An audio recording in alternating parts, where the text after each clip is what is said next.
Yan, gumala kami mga idol.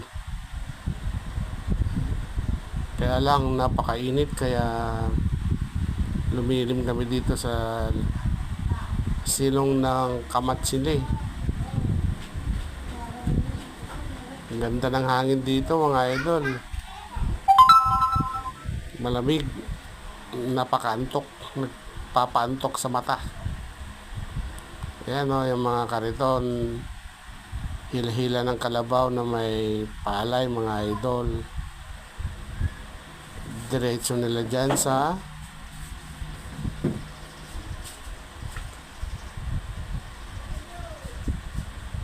Bilaran mga idol. Yan, dinediretso nila dyan sa Bilaran. Ayan o, yan, diretso bilad para matuyo, para pwede na nilang i-stock.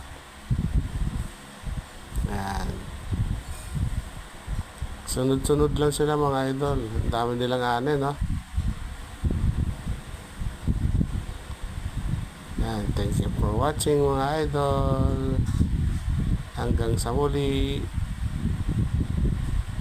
Bye-bye.